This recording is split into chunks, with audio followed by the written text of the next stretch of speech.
Bonjour. Alors je voudrais faire une vidéo sur l'Union européenne, un peu dans le prolongement de ce que j'ai dit sur Sputnik il y a quelques jours. Et je voudrais partir de plusieurs livres, principalement du livre de Kela et de Lhomme, dit Question plus une sur l'Union européenne.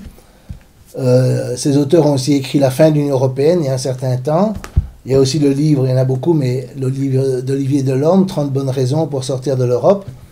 Et je les recommande assez vivement, particulièrement celui-ci, parce qu'il est court, il est très facile à lire, il n'est pas polémique, c'est pas comment dirais-je, une diatribe contre l'Union européenne, c'est très factuel, mais évidemment c'est très critique parce que la situation est très critique. Alors on pourrait espérer aujourd'hui avoir une discussion civilisée sur l'Union européenne. Parce qu'il y a quelques années encore, Mélenchon disait que l'idée même de sortir de l'euro, pas de l'Union européenne, de l'euro, c'était un projet maréchaliste. C'est-à-dire maréchaliste, ça veut dire pétainiste, ça veut dire fasciste, etc., avec des amalgames habituels. Donc c'était impossible, pendant des décennies, c'était impossible d'en parler, parce que c'était, et encore maintenant, vous faites traiter d'extrême droite, vous êtes assimilé, je ne sais pas qui, dès que vous contestez le projet même de l'Union européenne. Or, évidemment, le projet maintenant est en crise. Tous les européistes sont aux abois, ils disent oui, à la montée des populismes, c'est la fin du monde, et l'Europe, il faut refonder l'Europe, il faut relancer l'Europe, il faut redonner la confiance, les gens n'y croient plus, il faut... Bon. Donc, il me semble qu'on devrait pouvoir en discuter. Alors, je voudrais d'abord, comment dirais-je, parler de la question de la démocratie en Europe, ensuite des problèmes économiques que pose l'euro, et puis finalement de quelles alternatives peut-on apporter. Première remarque, c'est la question de la démocratie. Alors, particulièrement chez les altéro-européistes, on entend tout le temps la plainte que l'Europe n'est pas démocratique, il faudra la démocratiser, etc., etc. Mais moi, je pense qu'elle n'est pas démocratique fondamentalement et ne peut pas être démocratique. Et donc, en fait, les constructeurs de la construction européenne, les inventeurs de la construction européenne ont compris qu'elle ne pouvait pas être démocratique. Leur but, évidemment, était antidémocratique. Leur but, comme ce sont fondamentalement des libéraux, était de détruire ce qui avait rendu possible la social-démocratie d'après-guerre, l'assurance maladie, l'assurance chômage, l'éducation gratuite, etc., etc., de façon à faire une Europe libérale plus ou moins sur le modèle américain, parce que, évidemment, si vous avez, par exemple, des soins gratuits, si moi je suis riche en bonne santé, pourquoi devrais-je payer moi, avec mon argent que moi j'ai gagné pour vos soins de santé? Dans une perspective libérale, ça ne se justifie pas, mais la social-démocratie d'après-guerre a rendu cela plus ou moins ancré dans tous les pays européens. Démanteler ça au niveau d'un État européen directement, c'est difficile. Mais si on s'y prend par la méthode supranationale, il y a un espoir d'y arriver, et à mon avis, ils finiront par y arriver. Mais donc ça, c'est le but, à mon avis, de la construction supranationale. Et donc, elle est antidémocratique, mais l'Union européenne ne pourrait pas être démocratique. Revendiquer une Europe démocratique contre l'Europe actuelle, c'est une aberration, parce que si vous aviez un véritable Parlement, avec un gouvernement soutenu par une majorité dans ce Parlement, comme c'est le cas dans toutes les démocraties parlementaires, avec peut-être un président en plus, vous auriez des problèmes qui sont liés au fait qu'il n'y a pas de peuple européen, qu'il y a des peuples européens, et alors vous auriez le problème de savoir dans ce gouvernement combien allez-vous avoir de Hongrois, de Finlandais, de Portugais, de Belges, etc., de tous les petits pays. Vous pourrez en avoir zéro, parce que ou bien vous multipliez à l'infini le nombre de ministres, parce que vous en avez un par pays, alors les autres, les grands pays vont dire oui, mais ça ne va pas, il en faut plusieurs pour la France, pour l'Allemagne, l'Italie, etc. Et donc, déjà ça, former un gouvernement, ce serait impossible. En plus, vous avez besoin d'une majorité parlementaire. Mais en Belgique, par exemple, bon, vous avez évidemment des majorités parlementaires changeantes. Vous pouvez avoir une majorité parlementaire. Vous pourriez avoir une majorité parlementaire plutôt laïque, regroupant socialistes, libéraux, écolos, etc., qui prendrait des mesures, par exemple sur l'avortement, que les Polonais n'accepteraient pas, et les Hongrois non plus. Vous pourriez dans l'autre sens avoir une majorité chrétienne-démocrate, avec un sens de chrétien un peu plus affirmé, on ne sait jamais, après tout le christianisme, le catholicisme revient en Pologne, en Hongrie, en Italie, dans d'autres pays peut-être, et s'ils devenaient chrétiens-démocrates comme dans les années 50, mais ils imposeraient des vues qui seraient peut-être inacceptables pour les laïcs français ou belges, je ne sais pas. Et donc, on se rend compte facilement que c'est très très difficile d'avoir une véritable démocratie au niveau européen, parce qu'on a différents peuples, et aucun peuple n'acceptera d'être gouverné par une majorité fondée sur la volonté d'autres peuples. Et ça, c'est une remarque que De Gaulle avait faite dans les années 60. Il avait dit, mais le peuple français n'acceptera jamais une majorité faite d'Allemands, d'Italiens, de gens du Benelux. Et ça, c'était à l'époque de l'Europe des Six. Et donc, ça, c'est le vice fondamental, si vous voulez. C'est qu'on ne peut pas, même à terme, les européistes ne peuvent pas rêver d'un véritable gouvernement européen, comme il y a aux États-Unis, où là, on est parti d'un peuple uni, qui étaient les anglo-saxons de l'époque. Après, il y a eu des vagues d'immigration, si vous voulez, mais n'empêche, c'est un peuple il y avait une unité, il y a une unité nationale qui existe encore. À moins de créer un peuple européen, ce qui peut arriver dans des siècles et des siècles, mais ne va pas arriver demain de façon bureaucratique, je ne vois pas comment ils peuvent faire.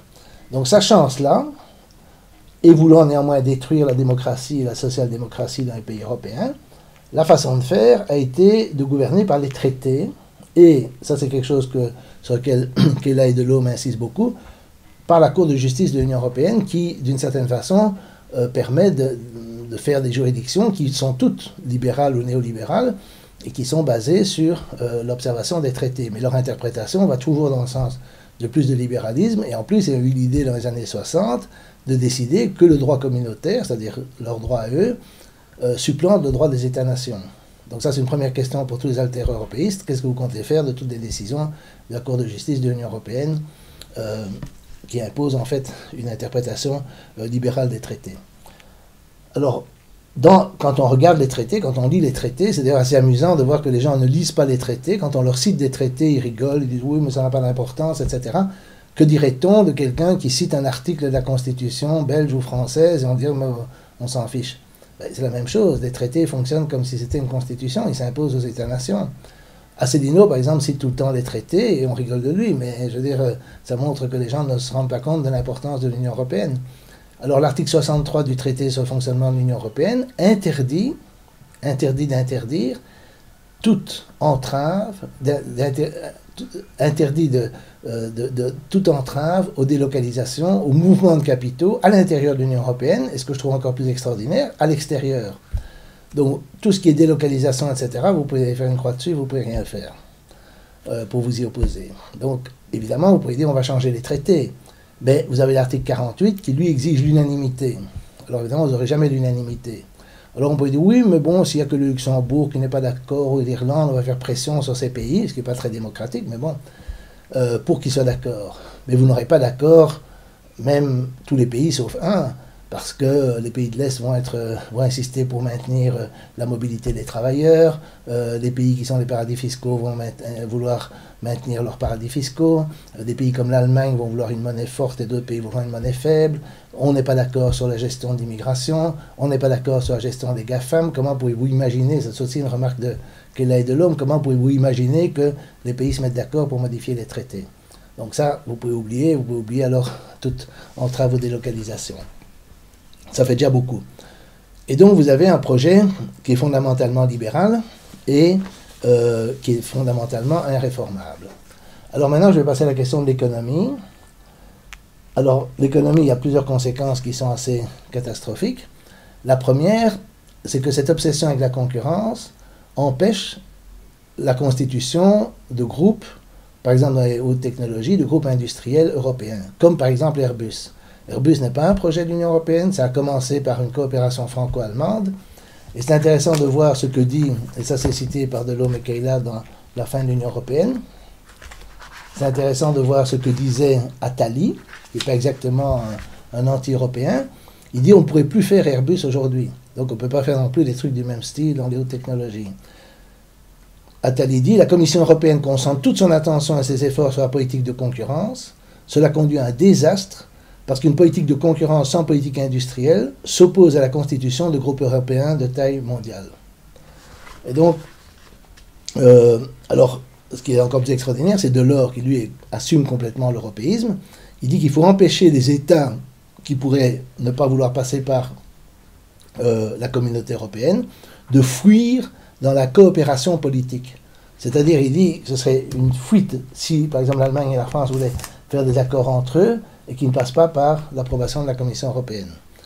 Et donc, on est dans une situation... Alors, il y a des gens qui disent qu'il faut taxer les GAFAM, donc les entreprises du numérique aux États-Unis. Moi, je veux bien les taxer. Mais pourquoi il n'y a pas de GAFAM en Europe? Pourquoi est-ce qu'il y en a en Chine? Ben, toujours, parce que là, il y a une politique industrielle, et en Europe, il ne peut pas y en avoir. Et donc, on est absolument nulle part là-dedans.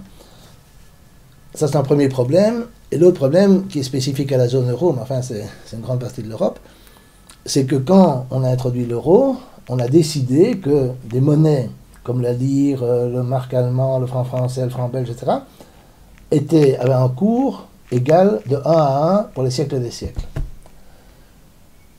Or, quand on regarde l'histoire de ces monnaies, elles ont toujours fluctué dans le passé, elles ont fluctué souvent dans une seule direction. Par exemple, la lire perdait de la valeur par rapport au marque allemand, par rapport au franc français, le franc français en perdait par rapport au marque allemand, etc. Soit par dévaluation, soit par l'évolution des marchés, mais peu importe. De toute façon, c'était lié à des rapports de force et de faiblesse entre les économies. Si vous avez une économie qui produit des biens de grande qualité, avec une grande réputation, comme le fait l'économie allemande, vous pouvez les vendre cher, et une façon de les vendre cher, c'est d'avoir une monnaie forte. Si par contre vous ne vendez pas de tels biens, vous avez intérêt à une monnaie vous devez les vendre moins cher, une façon de les vendre moins cher, c'est d'avoir une monnaie plus faible. Bien sûr, il vaut mieux avoir une monnaie forte qu'une monnaie faible, mais ça, c'est comme dire qu'il vaut mieux être riche et en bonne santé qu'être pauvre et malade. Si je suis pauvre et malade, ça ne sert à rien de dire si j'étais riche et en bonne santé, ça irait bien.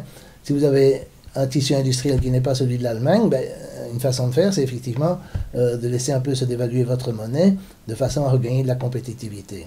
Si vous ne faites pas cela, eh ben, vous allez avoir des déficits et vous êtes obligé de les compenser par des politiques austéritaires. Les gens qui s'opposent aux politiques d'austérité mais qui veulent garder l'euro, comme une grande partie de la gauche alternative en Europe, sont dans une situation totalement incohérente. Parce que si vous voulez garder l'euro, il y a un prix à avoir une monnaie forte. Si vous voulez que l'euro devienne une monnaie faible, alors les Allemands ne sont pas contents parce qu'eux peuvent se permettre une monnaie forte, ils veulent une monnaie forte, ça leur permet évidemment de voyager bon marché, ça leur permet d'acheter des biens à l'étranger bon marché en termes relatifs, et donc ils ne vont pas accepter que l'euro devienne la lire italienne ancienne manière. Et donc, il y a de nouveau un problème de déséquilibre. Et en plus, ça je ne vais pas l'expliquer en détail, mais c'est expliqué en détail par Vincent Brousseau, vous avez le problème des soldes target, qui fait qu'en pratique, il y a des dettes immenses de la Banque d'Italie, de la Banque d'Espagne, etc., vis-à-vis de la Bundesbank, de la Banque centrale allemande, qui sont accumulées d'une façon que je ne vais pas expliquer en détail, mais il y a des dettes énormes et ces dettes sont impayables, impayées, les Allemands ne sont pas contents, donc eux-mêmes, qui n'ont jamais vraiment aimé l'euro, à qui on a imposé l'euro plus ou moins en échange de la réunification, ils voudraient bien en sortir, mais à cause des raisons historiques, comme on dit pudiquement, ils ne peuvent pas être les méchants de l'Europe, donc ils ne peuvent pas casser le système comme ça, alors tout ça, ça traîne, mais à mon avis, le système n'est pas stable. Alors, quelles sont les conséquences de cette construction européenne? Ben, vous avez une dépolitisation totale du débat public. Et vous avez une focalisation sur le sociétal au lieu du politique, parce que le sociétal, ça, l'Europe s'en fiche plus ou moins.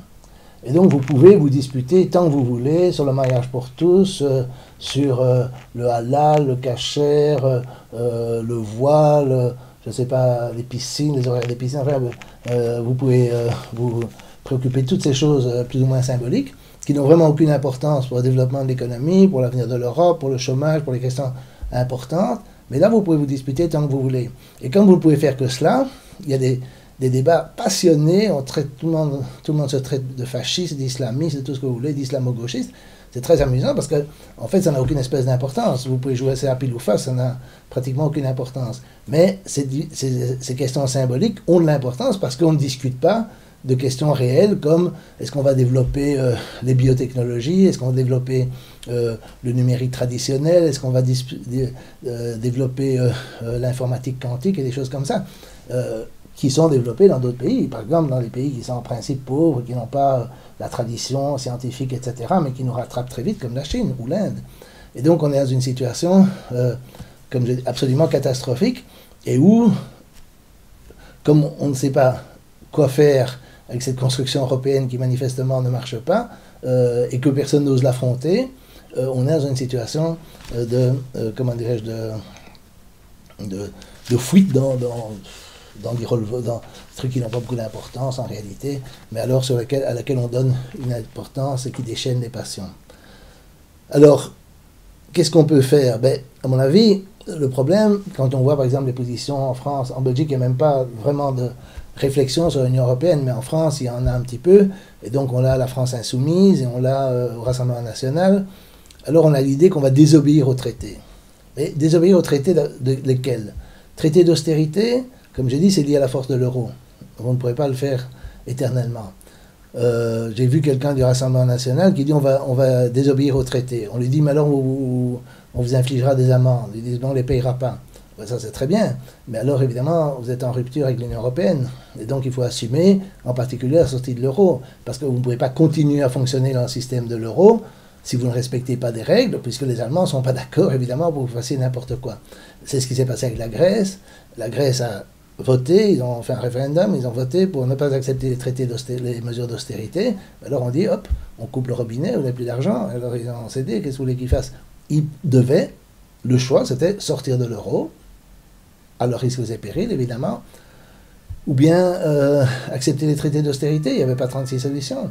Et donc, ça c'est le choix. Les Italiens, par exemple, le gouvernement soi-disant d'extrême droite avec 5 étoiles et la Ligue en Italie, ben, ils ont aussi voulu affronter ça. Il y avait un gouvernement de gauche soi-disant en Grèce, un de droite en Italie, mais ils sont aussi soumis à l'Union européenne.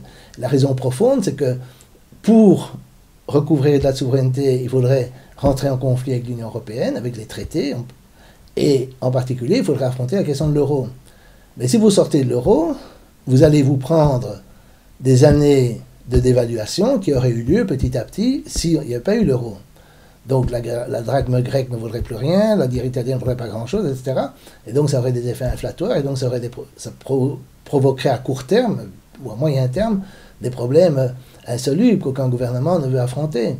Et donc l'Europe et l'euro continuent qu'un mais uniquement à cause de ce genre de contraintes, pas parce qu'il y a un grand enthousiasme, mais un grand projet européen, un truc que les gens adorent. Alors, bon, ben je vais... mon attitude n'est pas très optimiste, mais qu'est-ce qui va se passer? Ben, bon, il y aura probablement une montée des populistes, alors évidemment, les populistes vont crier victoire, les autres vont dire que c'est pas si grave, parce qu'ils auront encore une majorité au Parlement européen, avec les socialistes et les conservateurs. D'ailleurs, dans plus en plus de pays, on est obligé de faire des coalitions gauche-droite pour contrer la montée de l'extrême droite. Moi, je pense que, évidemment, il n'y a rien qui va changer au niveau européen, ça ne peut pas changer, donc ils ne vont rien changer. Il va y avoir, évidemment, ça va continuer, le désamour de l'Europe va continuer, parce qu'il n'y a jamais eu d'amour de l'Europe. Il n'y a jamais eu comment dirais-je, de véritable amour populaire de l'Europe. Ce qui s'est passé, c'est qu'on a construit cette Europe dans le dos des peuples, sans leur demander leur avis, ou éventuellement en les forçant à revoter quand ils votaient mal, et en leur racontant une histoire, que tout ça, ça allait être magnifique, que ça allait être un facteur de prospérité, de croissance. Maintenant, on se rend compte que c'est pas vrai, on a les gilets jaunes, on a du mécontentement partout, mais en sortir, comme je dis, c'est pas facile, donc c'est pas facile c'est pas tout à fait... Si on avait suivi la voie de Gaulle dans les années 60, qui voulait une Europe des nations, c'est-à-dire des nations souveraines, mais coopérant entre elles, comme pour Airbus ou d'autres projets qui pourraient avoir lieu aujourd'hui, on ne serait pas dans la situation dans laquelle on est. Mais dire ça n'est pas la même chose que de dire si on sort de l'Europe telle qu'elle est, tout va aller bien. Non, justement, parce qu'on est pris dans ce système, c'est pas du tout simple d'en sortir. Mais la gauche va continuer à agiter des illusions sur Alter Europe, on va changer l'Europe, etc. C'est pas vrai, parce que ils ne se mettront jamais d'accord avec les autres pays, et donc c'est hors de question. Et donc, ça va continuer comme c'est maintenant, c'est-à-dire le mécontentement va monter, l'extrême droite va monter. L'extrême droite ne veut pas non plus sortir de l'Europe, mais l'extrême droite, elle peut plus jouer d'abord sur le sociétal, évidemment, essayer de trouver des trucs soi-disant laïques pour embêter les musulmans, ou bien alors, comment dirais-je, limiter l'immigration dans la mesure où elle le peut, ou jouer au moins sur ce thème, jouer sur le thème identitaire, etc., mais qui ne résolvent aucun des problèmes de l'Europe non plus. Mais eux, ils ont un peu plus de crédibilité que des gens qui pensent qu'ils vont créer une Europe sociale, par exemple, qui a zéro crédibilité. Donc moi, j'ai l'impression que les choses vont continuer à... Simplement, on aura un statu quo, une situation qui empire. Je voudrais terminer en faisant remarquer que ce qui me semble vraiment fondamental dans la construction européenne, c'est que c'est en fait une religion. Les gens croient que l'Europe, c'est une espèce de divinité qui va résoudre les problèmes qu'ils ne savent pas résoudre. Quand on voit par exemple le débat du 4 avril entre les principaux partis français sur l'avenir de l'Europe, ils veulent tous une autre Europe, pratiquement. Mais ils veulent tous en réalité une autre France. Une France plus libérale pour LRM, pour les républicains, plus écologique pour les écologistes, plus sociale pour la France insoumise, etc. Ils veulent tous une autre France. Et ils pensent que c'est l'Europe qui va leur donner la France qu'ils veulent. Les plus cohérents sont les libéraux, parce que les libéraux, évidemment, l'Europe les aide à rendre la France et les autres pays européens de plus en plus libéraux, ça c'est vrai. Mais pour les autres, c'est simplement une illusion. Et donc, et les Allemands ont déjà dit, dans toutes les langues, en particulier en allemand, dans toutes les langues, qu'ils n'accepteront qu'un des projets supranationaux proposés, enfin, de solidarité européenne proposés par les Français ou les autres pays du Sud. Et donc, ils ont comment dirais-je, c'est une espèce de religion, parce que vous imaginez qu'il y a comme ça une divinité qui s'appelle l'Europe, qui va vous aider à résoudre les problèmes que vous avez et que vous n'arrivez pas à résoudre. En Belgique, c'est pareil, parce qu'en Belgique, les gens croient que l'Europe va leur résoudre les problèmes qu'eux ne savent pas résoudre, les Belges, c'est-à-dire les conflits entre les francophones et les néerlandophones. Mais si la Belgique, qui se dissout de plus en plus, et qui était un pays unitaire au départ, mais où il y a deux peuples, enfin au moins deux peuples, les francophones et les néerlandophones, et qui se séparent de plus en plus, comment va-t-on faire pour faire que les Finlandais et les Portugais fassent partie d'un même pays? Je veux dire, la Belgique, c'est la démonstration par A plus B, comme on dit, que ce genre de truc supranational ne fonctionne pas. Et c'est un problème assez fondamental. Il y a aussi quelque chose de religieux dans la croyance que ça va dans le sens de l'histoire. D'abord, le sens de l'histoire, il faut se méfier parce que, bon, évidemment, il y a eu le communisme qui, pour les communistes, allait dans le sens de l'histoire. Quand il y a eu la chute du communisme, on nous a expliqué que c'était la fin de l'histoire. On s'est rendu compte que c'était un peu prématuré. Donc, ce genre de prévision futuriste, je m'en méfie. Et en plus, je pense que ça va exactement dans le sens opposé au sens de l'histoire. Parce que c'est une constitution d'empire. Si on regarde une carte de l'Europe et du monde au début du XXe siècle, vous aviez l'Empire austro-hongrois, l'Empire ottoman, l'Empire russe, l'Empire allemand, l'Empire français et anglais dans les colonies. Et tous ces empires ont disparu. Et donc, dans tous ces pays, que ce soit les Tchèques, ou ce soit les Vietnamiens, ou les Algériens, etc., ou les Polonais, tous ces gens qui faisaient partie d'un empire, mais qui avaient une certaine conscience nationale, ont voulu affirmer avoir leur propre souveraineté. Or, l'Europe, c'est une espèce d'empire, c'est un espèce d'empire. Et l'idée, c'est de créer un empire. Bon, maintenant, il y a l'empire américain aussi, mais l'empire américain, il échoue un peu partout. Donc, l'Europe comme empire, à mon avis, elle n'a pas d'avenir. C'est pas un projet d'avenir. C'est un projet, en fait, du passé. Alors, évidemment, à ça, les Européens se disent, oui, mais nous, cette construction est démocratique. Ben, si on prend l'Empire austro-hongrois, ce n'était pas un pays totalitaire, parce que si on prend la Vienne d'avant 14, il y avait une multiplicité d'opinions, il y avait, et bien sûr, c'était un pays catholique, il y avait un empereur, etc., mais il y avait quand même, c'était pas un État totalitaire, mais c'était un État multinational, et quand il y a eu la guerre de 14, la défaite, ils sont tous partis, enfin, tous les peuples non-autrichiens. Alors, comment est-ce que l'Europe va finir? Ça, je n'en sais rien. Il faudrait... Pour bien faire, pour le bien des peuples européens, il faudrait revenir à l'Europe des nations et faire une dissolution pacifique de la construction européenne bureaucratique supranationale. Mais ça, ils ne le feront pas parce que les intérêts idéologiques, la croyance religieuse, etc., c'est pas facile à combattre. Et d'une certaine façon, bon, moi, j'espère évidemment que ça ne va pas se terminer par une nouvelle guerre, mais bon... Je ne pense pas non plus que ça va durer autant de siècles qu'a duré l'Empire austro-hongrois. Et dans le cadre de cette idée religieuse, la question numéro 11, la question plus 1 du livre de Keller et de l'Homme est très drôle, parce qu'elle porte sur l'idée que Macron a de l'Europe. Alors Macron, il est super européiste, il a tous les projets possibles et imaginables. Les jeunes Français vont connaître 2 langues européennes. Alors déjà... dans certains endroits, c'est bien qu'ils maîtrisent le français. Dans d'autres, qu'ils maîtrisent aussi l'anglais. 2 langues, on en est loin, quoi. S'il parle 2 langues, il veut dire en dehors du français. Il va évidemment développer des voyages, les échanges, tout, etc. Il a fait toutes sortes de projets, dont aucun n'a abouti. Tous les projets, évidemment, qui consistent à mettre en commun des ressources avec l'Allemagne, ça c'est 999. Donc, il n'y a rien du tout. Mais alors, ce qui est spécifique chez Macron, c'est qu'en plus, il va partout insulter tout le peuple européen. Il insulte les Polonais, les Hongrois, les Italiens, les Britanniques, etc. Tous les gens qui ne veulent pas faire ce qu'il veut faire mais qui ne marche pas, il les insulte. Alors on se demande parfois, mais qu'est-ce que ça veut dire? Avec qui vous voulez faire l'Europe? Si vous voulez faire l'Europe, vous voulez faire avec les autres pays européens. Les autres pays européens qui ne sont pas comme vous, qui sont plus catholiques, qui sont plus conservateurs, qui ne veulent pas d'immigrants, qui veulent une monnaie plus faible, etc. Ou qui veulent la libre circulation des personnes, si vous ne la voulez pas. Et donc, il y a quelque chose de presque surréaliste. D'ailleurs, chez Macron, c'est quelque chose de très bizarre. Il n'y a pas tellement chez les politiciens belges. Ils appliquent aussi les politiques comme chez Macron, mais ils ne disent pas tous ces gens sont des fainéants, des illettrés, des alcooliques, etc. Macron a besoin d'insulter les gens dont il dépend pour le vote, et donc évidemment, ça explique un peu les gilets jaunes, parce qu'il provoque une haine très profonde dans les couches populaires à l'égard de sa façon de faire. Mais chez lui, c'est vraiment le sommet, si on veut, d'une conception religieuse, où il croit vraiment que voilà, il y a cette divinité qu'ils appellent l'Europe et qui va résoudre les problèmes que la France ne peut pas résoudre par elle-même et qu'en fait elle ne peut pas résoudre à l'intérieur de l'Union européenne. Donc le résultat des cours, c'est que je suis évidemment très pessimiste pour l'avenir de notre continent, mais je pense que la première chose à faire, c'est au moins de cesser de dire sortir de l'euro c'est du maréchalisme et de commencer à réfléchir sereinement aux problèmes et d'accepter qu'effectivement la solution pour une autre Europe passe peut-être par le démantèlement pacifique de l'Europe bureaucratique, supranationale, réellement existante. Merci.